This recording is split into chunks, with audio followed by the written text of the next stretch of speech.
This is the beginning of the French part of the course, because today I'm going to talk about the Enlightenment and the sort of the cultural concomitants of the French Revolution, and sort of how people began to imagine an alternative or an alternate sense of sovereignty in the nation. And then you're in for a treat on Monday, because I have one of the only bootleg copies of the live speech and then the execution of Louis XVI. So I'm going to play that, and also the death of Citizen Marat in the bathtub at the hands of Charlotte Corday. And so that'll be on Monday, and then I'll talk about, inevitably, though I don't particularly like him, Napoleon on Wednesday. So the next three times are about La Belle France, but because the revolution is terribly important, and indeed, in lots of ways, in many places, it's well worth doing. So what I'm going to I'm going to do three things today. I'm going to first talk about four things. First, just your basic outline of what difference the Enlightenment made, followed by,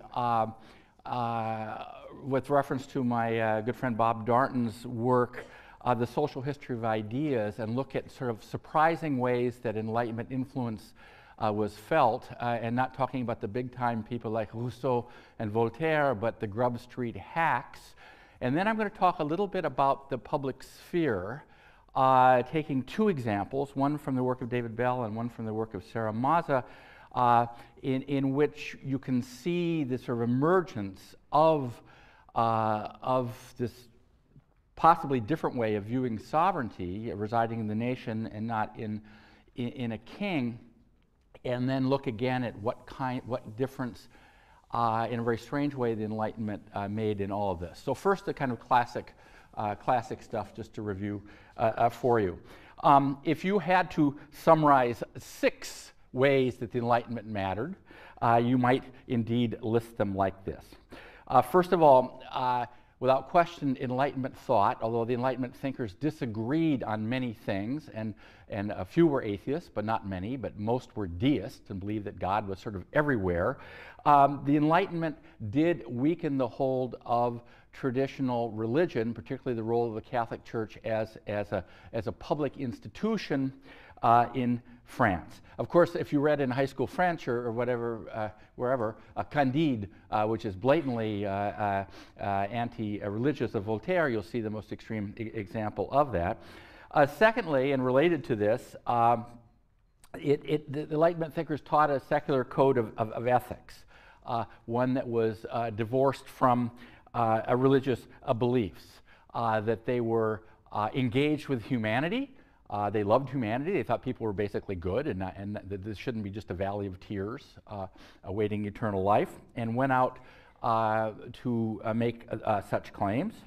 Third is that they developed a critical spirit of analysis, not to accept routine tradition, sort of passed down truths that were passed down from generation to generation, particularly those passed down by religious establishment, and not to accept routine a tradition, such, for example, routine hierarchies.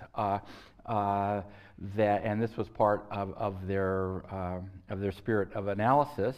Fourth, they were curious about history and they believed in progress. They were convinced that France had a special role to play in this, and to be sure, the Enlightenment was to be found in many places in Europe and in the United States, and what became the United States. But nonetheless, Paris particularly played a central role in that. Fifth, that they differentiated absolutism from despotism.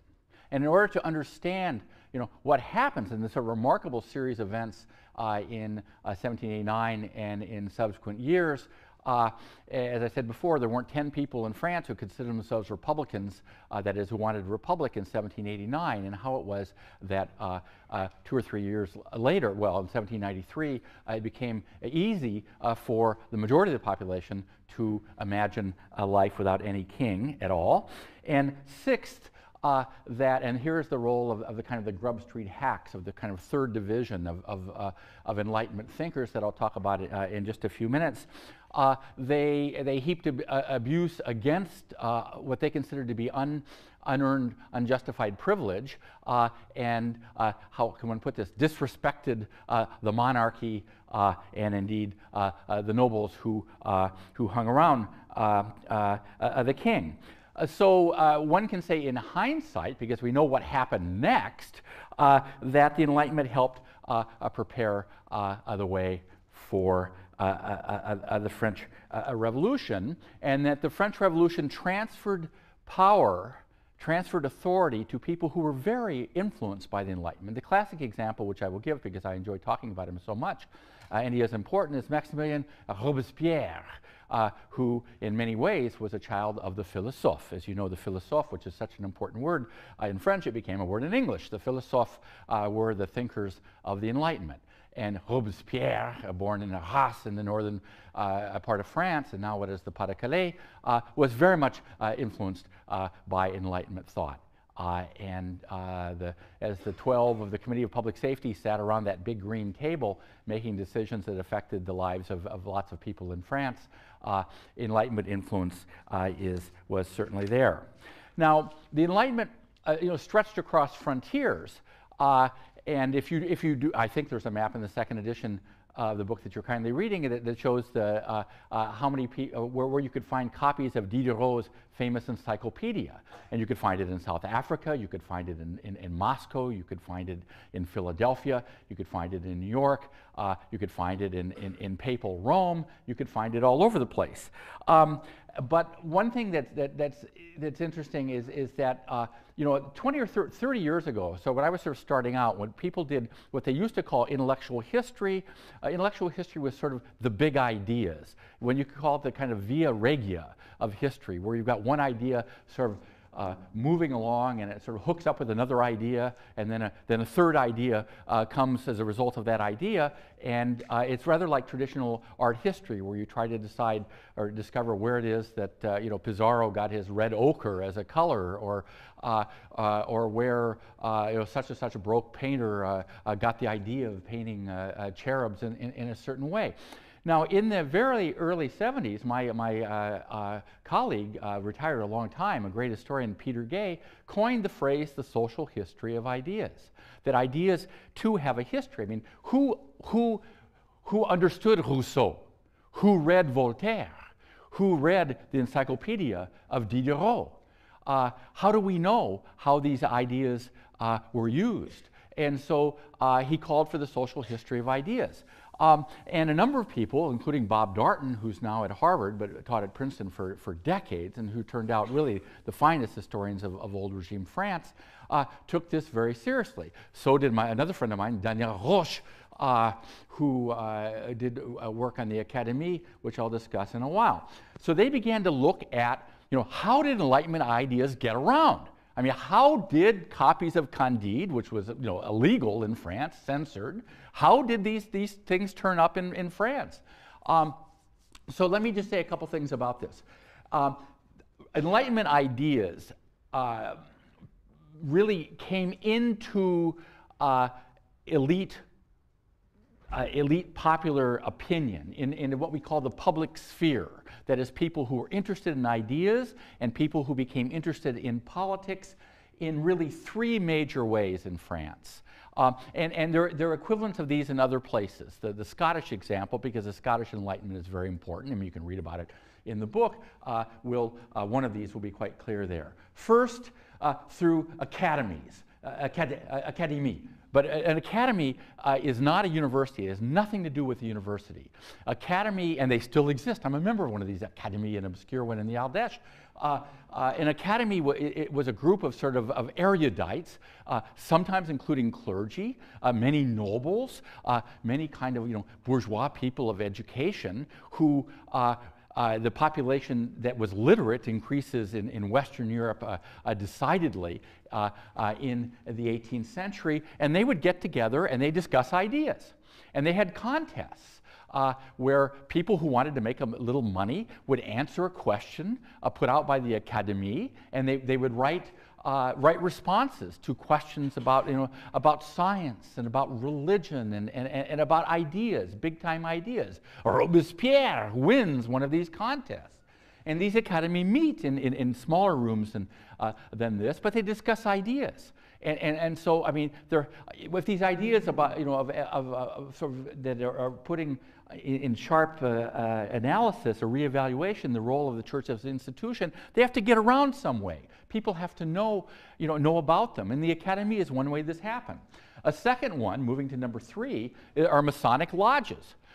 Masonic lodges still exist. There's one, I don't know if it's still active, but there's a big Masonic building out on Whitney on the right. I think it became an insurance building. And one of the, the horrors of my 7th grade life was having to be dragged off to the dancing school in Portland, Oregon, which met at, in a large building, which was a Masonic lodge. Now, Masonic lodges begin in Scotland, and they are secularizing institutions that the members, mostly all agreed in the 18th century that the church's public role, institutional role, is too important. So Masonic lodges talk about these ideas as well. They talk about Rousseau, Diderot, Montesquieu, and all of these people. And so this is a second way in which these ideas get out. And the third is the salon. There's another French word that's so important it became an English word.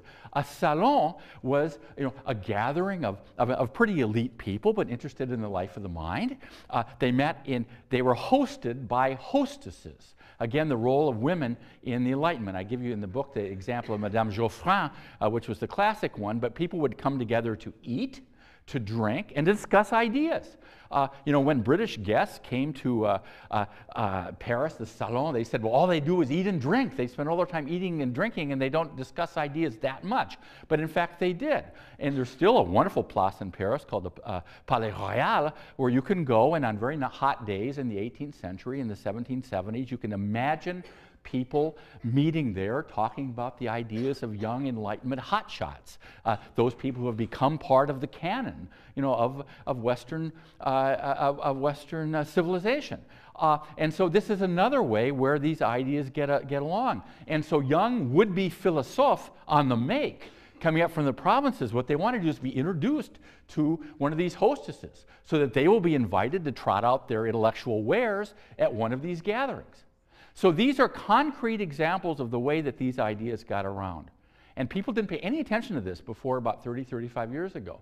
Daniel Roche's book on the Académie, 2 volumes, 2 huge volumes, not translated, are really, are really marvelous in all of that. So that's something to keep in mind.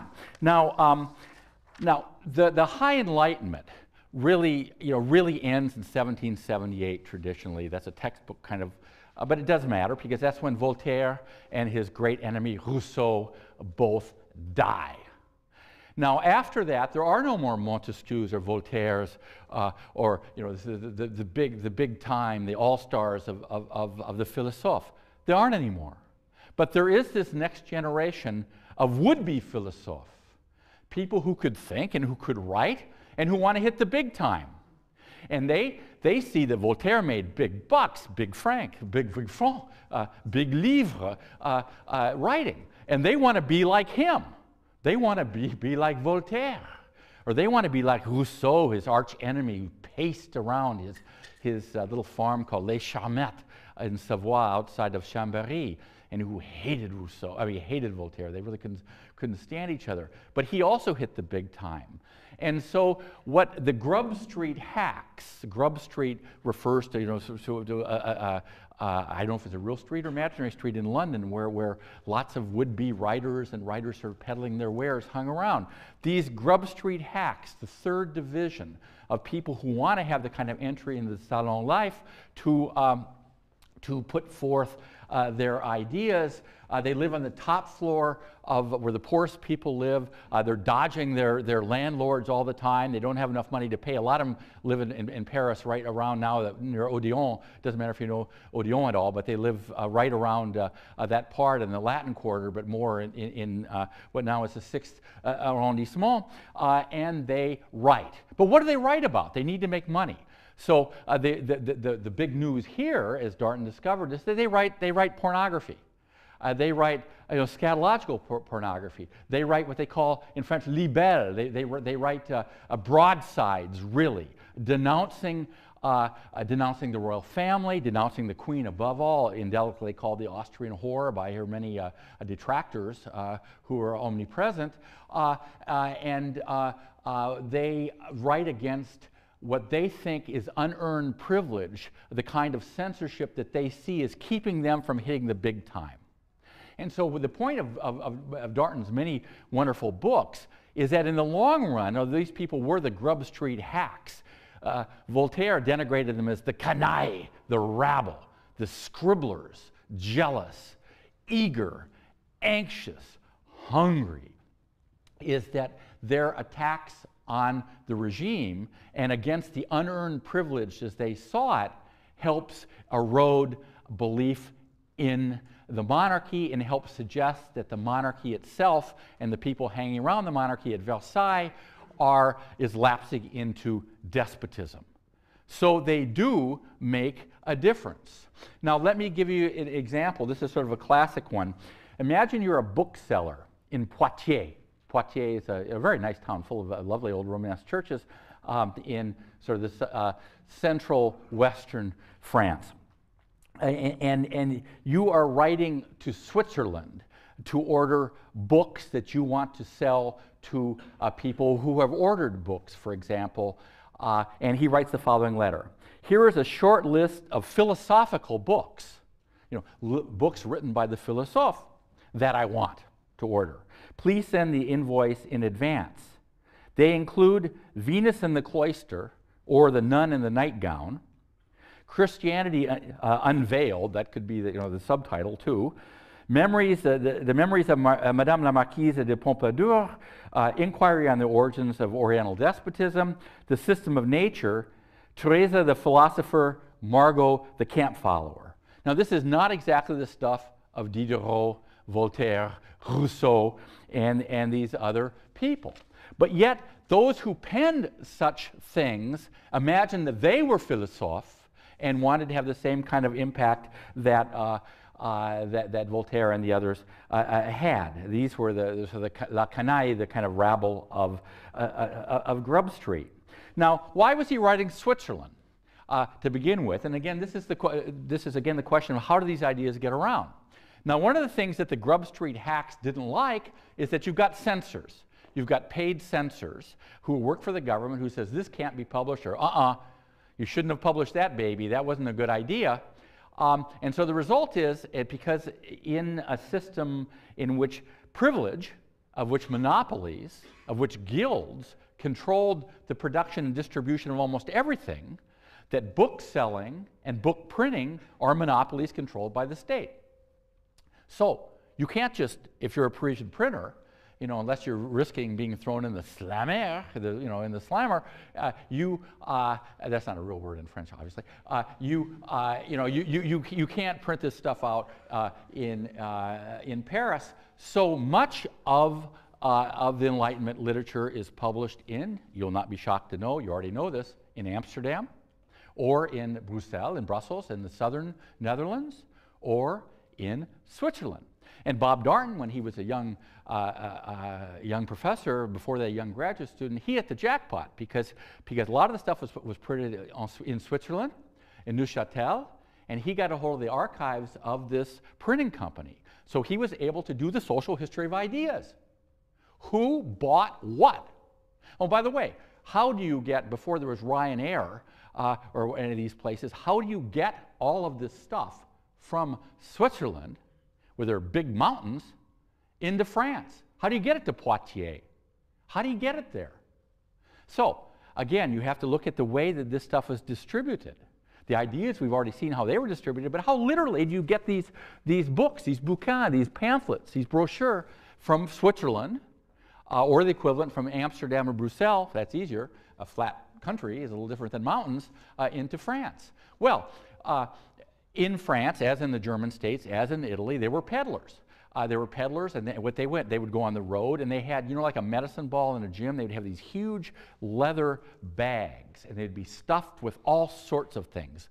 pens and pins, and I think I mentioned this in another context, and religious literature, but also hidden at the bottom beneath the religious literature, they are smuggling into France Enlightenment literature, and they have drop-off points. They go over the Jura Mountains. That's not so easy to do. And they take them to a city like Chaumont in the east, or Metz, or Nancy, and then somebody else carries the stuff all the way. So avoiding the police around Paris, the gendarmerie, the marechaussee, as they were called then, it doesn't matter. This stuff, Venus, the camp follower, Margot the camp follower, ends up pleasing this drooling guy in Poitiers who can buy it from his bookstore. So you can really follow not only Diderot's encyclopedia, and how do we know where Diderot's encyclopedia ended up, by the way? Well, for example, people who leave wills, that's how we know about literature in the 19th century, because people with the libraries in estates would be detailed, so we know what books people had. Now, in the 18th century, we have a tremendous proliferation of ideas, of reading, of literacy, and of ways of discussing these ideas. I've already mentioned 3 of them there, but if you look at the case of Britain, you've got the coffee house. Coffee houses follow the mania of coffee, and coffee comes from where? The colonies. So coffee houses, are part of this sort of globalization of the economy, but also the globalization of ideas. So this stuff all kind of fits together.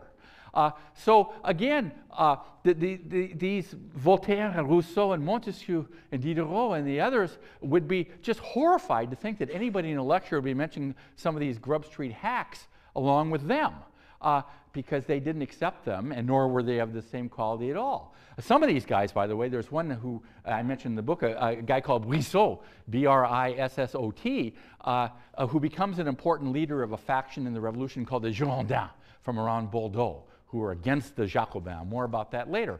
Brissot is broke. How is he going to pay the landlord? He has no idea. Where is he going to get his next drink? So what's he do? He works for the police. He works as a police informer on the other would-be philosophe, on the Grub Street hacks. How do we know this? Darnton found the dossier in which Brissot is being paid off by these people. What are other ways that we know how many of these characters there were? There are about 200 or 300. I don't remember exactly. Why? Because they want money. So on one hand, they say, oh, I don't like this censorship. It's keeping people from recognizing my true genius. On the other hand, they write little sniveling letters saying, I am a writer and a very good one indeed, and therefore I merit a state pension. So they write these letters to various equivalent of ministries saying, please give me some money because I am a really wonderful writer, and instead of repressing my work, you should be saluting my genius. And so they write clammy letters like that you find in the archives. So we piece this stuff together gradually. So let me just race over here and just give you just an example of where is this stuff. All right, here we go. What would Voltaire think of this? Here is one of these pamphlets that's denouncing the high livers out at Versailles. The public is warned that an epidemic disease is raging among the girls of the opera, that has begun to reach the ladies of the court, and that has been communicated to their lackeys. This disease elongates the face, destroys the complexion, reduces the weight, and causes horrible ravages where it becomes situated. There are ladies without teeth, others without eyebrows, and some are now completely paralyzed. So people want to know, what is it? What's obviously a venereal disease, and he's obviously exaggerating, who knows? I mean, I don't know, but the results of such a malady. But what he's doing is he's suggesting that what's really going on at Versailles is lots of people, how to put this politely, hooking up all over the places at the Petit Trianon, whether dressing up as peasants or whatever, and that the result is very demeaning for the French state and for the French monarchy. So does this have an effect? It does.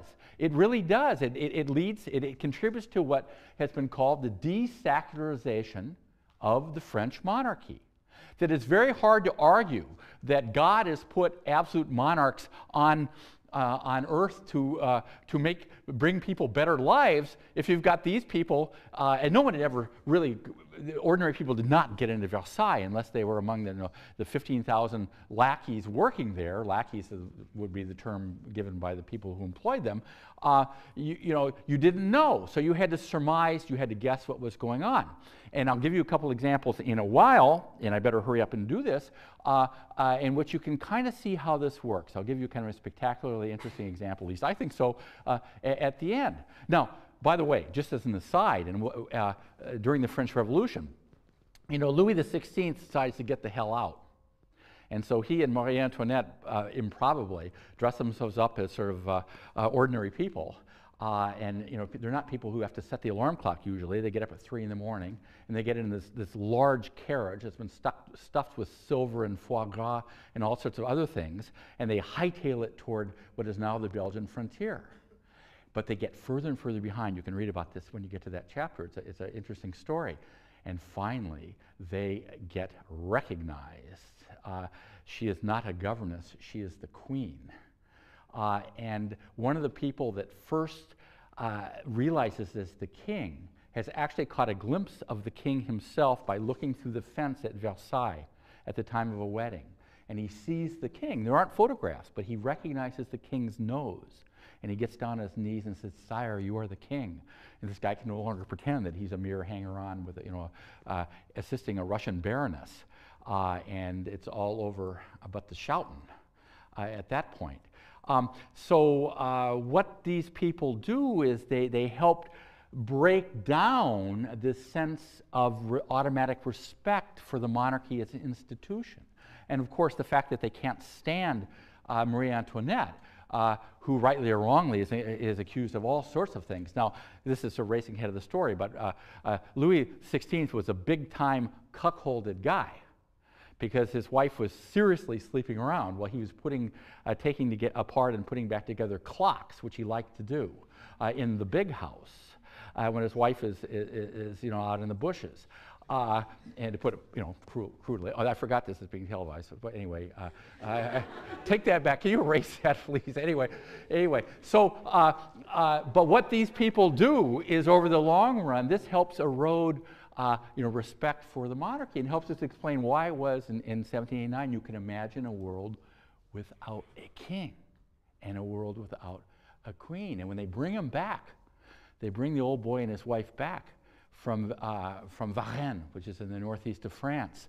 The National Guard turns their backs in serious disrespect to the carriage, and they hold their guns upside down.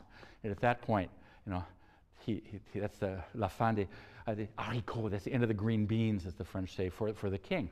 But this process started earlier, and the third string hacks of the Enlightenment had something to do with it. Now, let me give you a couple of examples also from other friends, but really good, serious work been done in the last 20 or 25 years. Now, let me, rocketing right along here, let me give you another example of the relationship of the public sphere to imagining a new source of sovereignty that is the nation, and to give you an example of how that works. And this comes from the work of David Bell, who is my colleague and still a very dear friend who teaches at Johns Hopkins, and from his work on lawyers in the 18th century. So we'll see, give you an example of how this fits together. Now, it also, it fits in the Enlightenment stuff, because if the Enlightenment literature was censored and sometimes hard to get hold of, though the encyclopedia was tolerated and then not tolerated and then tolerated again, what Bell's work on lawyers demonstrates is the way in which lawyers and legal briefs help get these ideas around as well, because you could not censor legal briefs. To give you just an aside, don't worry about this now, In the case of Imperial Russia in the late 19th century, where you had big-time censorship by the police. In fact, when there were these trials, political trials, lots of what was said in the courtroom got around as well and couldn't really be censored in the way that ordinary publications could. And so you had the same sort of effect there. So let me give you a couple examples. So they're complicated examples, but just don't worry about them. The first would be from this very strange, not really heresy, called yeah, I guess the Catholic Church considered a heresy called Jansenism. And I remember once coming to do the equivalent of this lecture and having to look at my own book for a good definition of Jansenism that I must have found once, because it's so obscure. There was a bishop who didn't think he was obscure, but a Belgian bishop who got called Jansen, who thought that the Catholic Church was becoming too overmighty and full of big-time broke masses and huge expenses for archbishops who weren't doing a damn thing. And so he imagined another kind of religion that became very ascetic, where it became sort of like, they were called, somebody once called them Calvinists who went to Mass. Where they were still Catholic, but they didn't believe in this sort of high broke church. And Jansenism, you know, it's about in 1715 or so, and then it comes back in the 1760s or 1770s. And it's extremely boring stuff. Now, Louis XIV didn't think it was boring. He sent out the troops to burn down Jansenist abbeys. The big was called Port Royal outside of Paris, because he thought that this was a threat to the Gallican Church, which is sort of the alliance of the Catholic Church with the monarchy in France. And so rather like Carthage, they were supposed to plow salt into the land and all this business. So they waged war on these Jansenist people, who were rather like Calvinists in many ways. But the only point of that is that there are lawyers who begin to defend the Jansenists and begin to see the actions of the king vis-a-vis this persecuted religious minority as despotic. And so when lawyers are publishing legal briefs, and there's enough references in the book so you can put this together, but I just want you to see the point. When they begin to publish legal briefs defending the Jansenists against these kinds of attacks, these are published by thousands of them, and they can't be censored.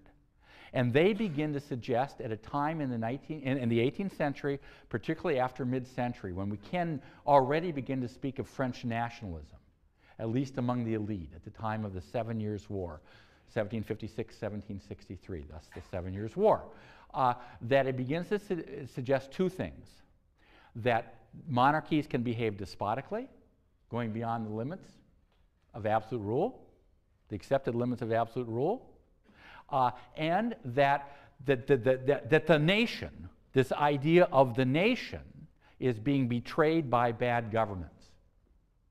And if this doesn't sound like the French Revolution, then nothing else will, because those are very important defining moments. Now, the same thing happens also in the 1760s and 1770s, which various attempts to liberalize the French economy that I describe in the book. The king's attempt to dispense with parliaments, the Parlement, which were really noble law courts that were provincial. You can read about this. But the same thing happens, and this is the point, is that these lawyers begin turning out these legal briefs that imply two things, the same two things: that absolute monarchy is risking stepping over the lines of the acceptable and behaving in a despotic way, and that there is something called the nation, in which nobody ever imagined that classes were all equal. The discourse of liberty, fraternity, equality is a hell of a long way away, but that the rights of the nation, traditional rights of the nation, are being betrayed by the monarchy, and that things ain't so good at Versailles.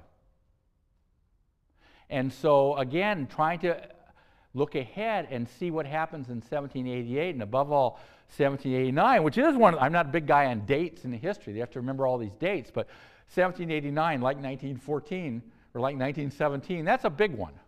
That's a big one.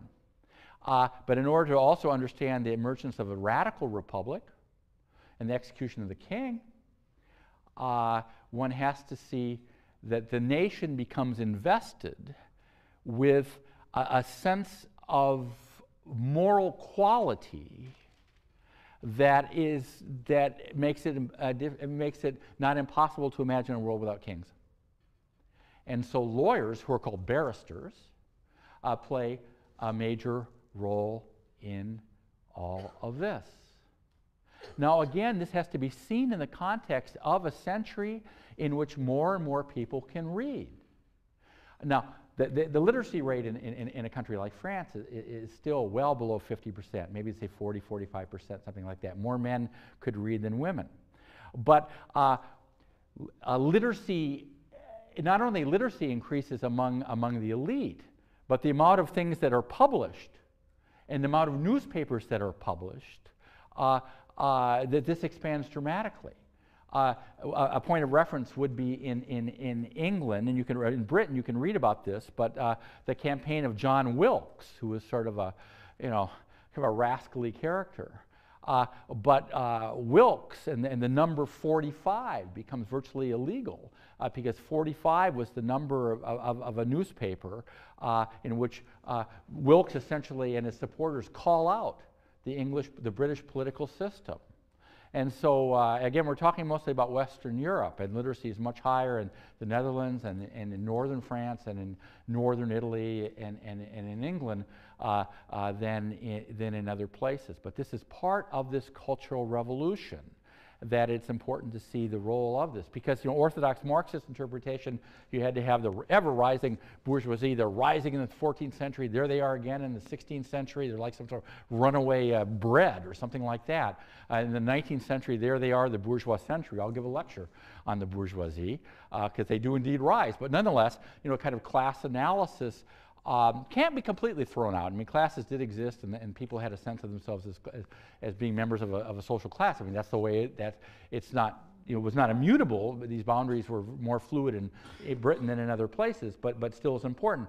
But now, for the last 30 years, people have paid more attention to kind of the cultural concomitants of revolution.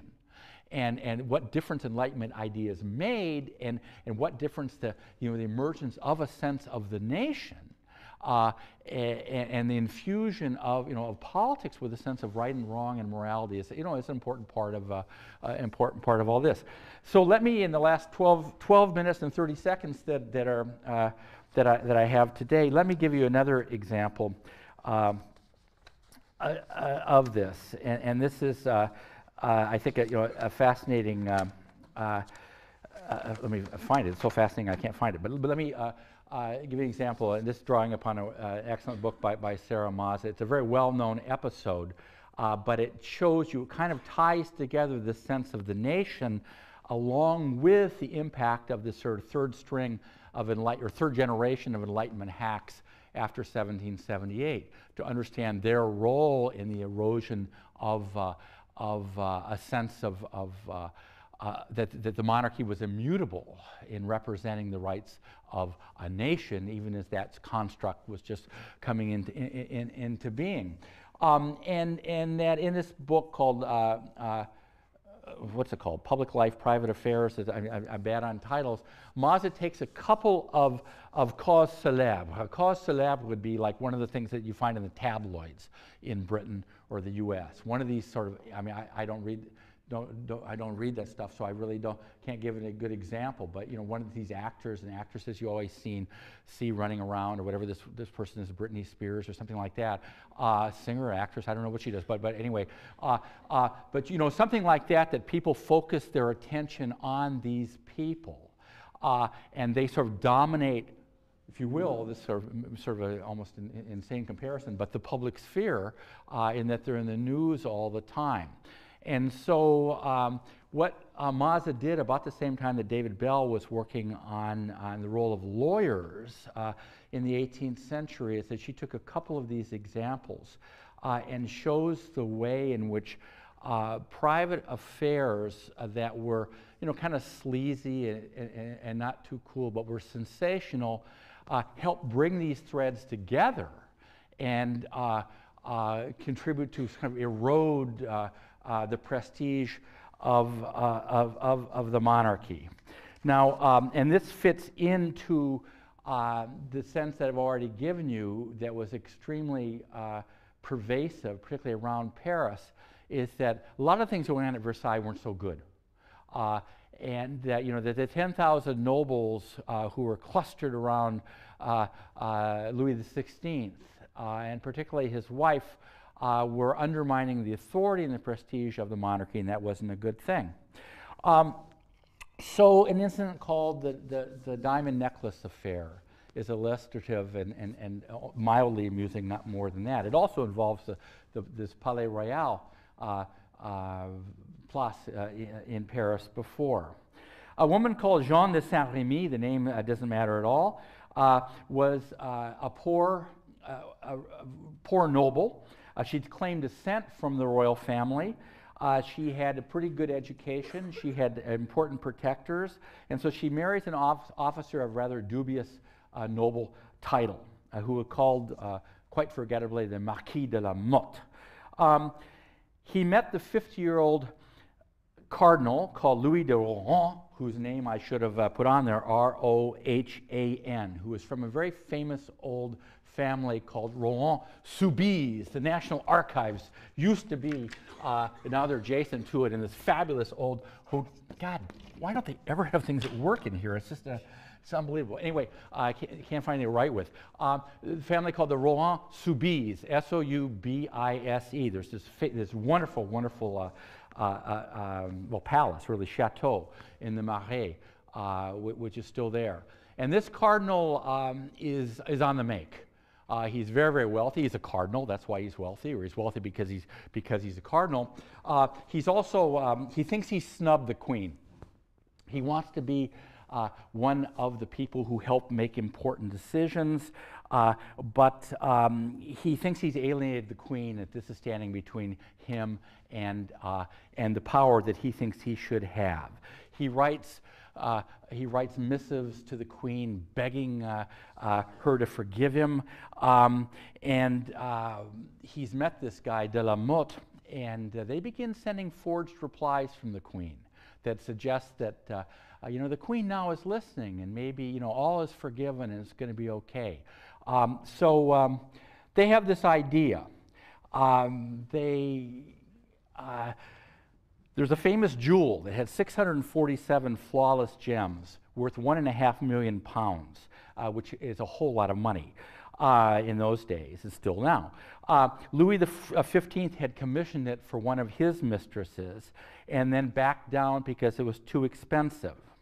In 1788, the necklace was offered to Louis XVI for Marie Antoinette, but he turned it down, saying the realm needs more ships than it does more jewels, which was reasonable enough. Now they con this old, fairly horny cardinal too, into showing up at dusk at the Palais Royal and introducing him to the queen herself, whom I guess he'd met once. But it's dusk and his eyesight isn't that good. And so what they do is they find this prostitute, of which there are about 25,000 in Paris at any one time, who looks vaguely like Marie Antoinette. And so this cardinal, de Rohan, thinks that his ship has come in, that everything is going to be okay. And this purchase order has been forged, supposedly signed by the queen, and the real jewels are delivered. And then, of course, it's broken up into pieces and sold on the street for, you know, for zillions of francs, sold on the black market in London and in Paris. But there's a problem here, because the word gets out what has happened. And de Rohan, who has really been made a fool, there's just no doubt about it. But it's more serious than that, because what he has done is he has taken, he could be accused of lèse-majesté, which is just the ultimate kind of insult, plotting against the queen by identifying her, a prostitute, as the queen herself.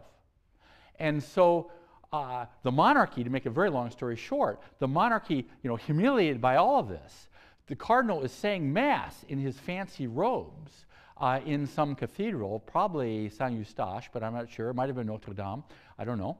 Well, Saint-Eustache isn't a cathedral, but anyway, he's in his robes, and so the police come in and they arrest him. And so what happens then is they put him on trial.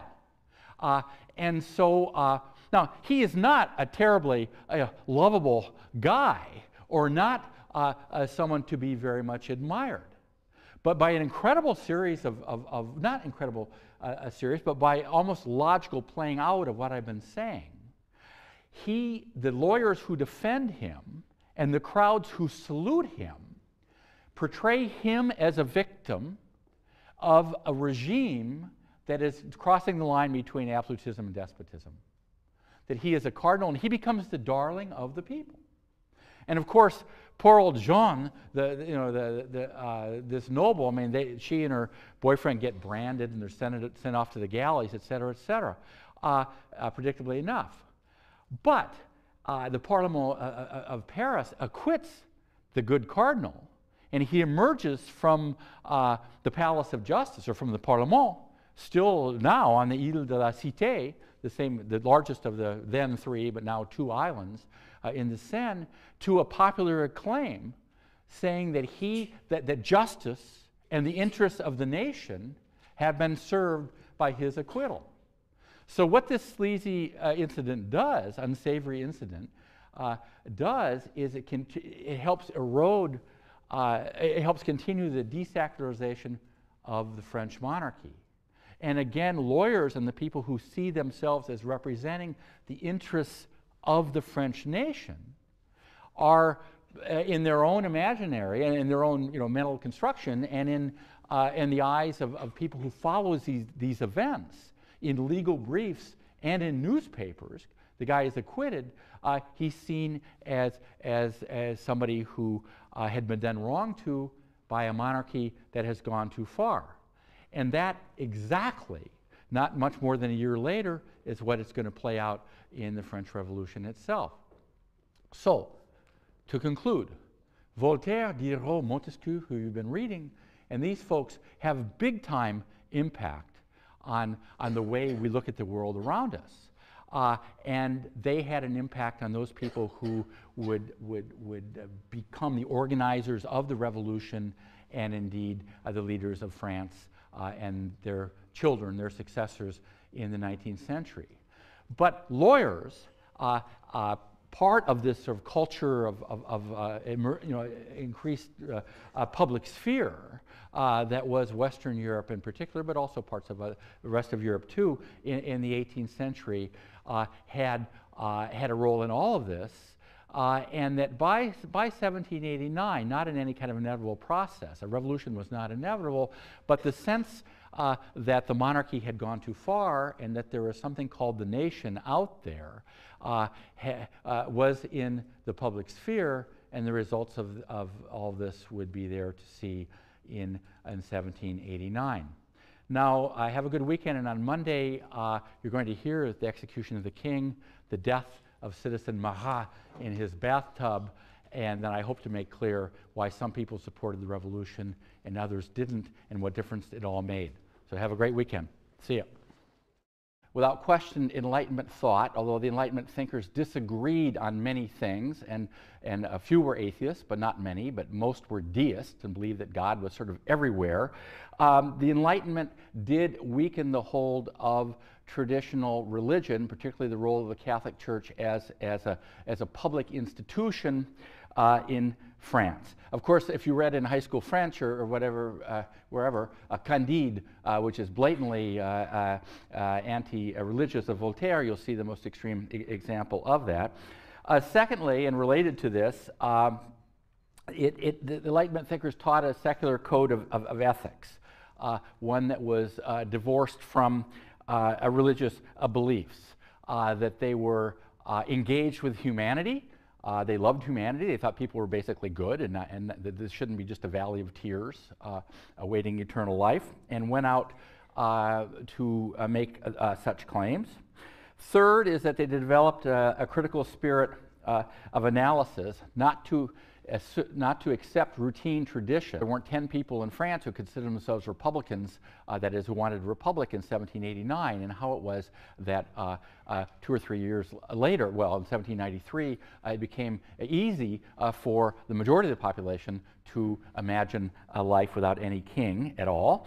And sixth, and here's the role of the kind of the Grub Street hacks, of the kind of third division of Enlightenment thinkers that I'll talk about in just a few minutes. They heaped abuse against what they considered to be unearned, unjustified privilege, and how can one put this, disrespected the monarchy and indeed the nobles who hung around the king. So one can say in hindsight, because we know what happened next, that the Enlightenment helped prepare the way for the French Revolution, and that the French Revolution transferred power, transferred authority to people who were very influenced by the Enlightenment. The classic example, which I will give because I enjoyed your basic outline of what difference the Enlightenment made, followed by with reference to my good friend Bob Darnton's work, The Social History of Ideas, and look at sort of surprising ways that Enlightenment influence was felt, and not talking about the big-time people like Rousseau and Voltaire, but the Grub Street hacks. And then I'm going to talk a little bit about the public sphere, taking two examples, one from the work of David Bell and one from the work of Sarah Maza, in which you can see the sort of emergence of this possibly different way of viewing sovereignty, residing in the nation and not in a king, and then look again at what difference in a very strange way the Enlightenment made in all of this. So first, the kind of classic stuff, just to review for you. If you had to summarize 6 ways that the Enlightenment mattered, you might indeed list them like this. First of all, sort of truths that were passed down from generation to generation, particularly those passed down by the religious establishment, and not to accept routine a tradition, such, for example, routine hierarchies. And this was part of their spirit of analysis. Fourth, they were curious about history and they believed in progress. And they were convinced that France had a special role to play in this. And to be sure, the Enlightenment was to be found in many places in Europe and in the United States, and what became the United States. But nonetheless, Paris particularly played a central role in that. Fifth, that they differentiated absolutism from despotism. And in order to understand what happens in this remarkable series of events in 1789 and in subsequent years, as I said before, this is the beginning of the French part of the course, because today I'm going to talk about the Enlightenment and the sort of the cultural concomitants of the French Revolution, and sort of how people began to imagine an alternate sense of sovereignty in the nation. And then you're in for a treat on Monday, because I have one of the only bootleg copies of the live speech and then the execution of Louis XVI. So I'm going to play that, and also the death of Citizen Marat in the bathtub at the hands of Charlotte Corday. And so that'll be on Monday, and then I'll talk about, inevitably, though I don't particularly like him, Napoleon on Wednesday. So the next 3 times are about La Belle France, but because the revolution is terribly important, and indeed, in lots of ways, in many places, it's well worth doing. So what I'm going to I'm going to do 3 things today. I'm going to first talk about 4 things. First, just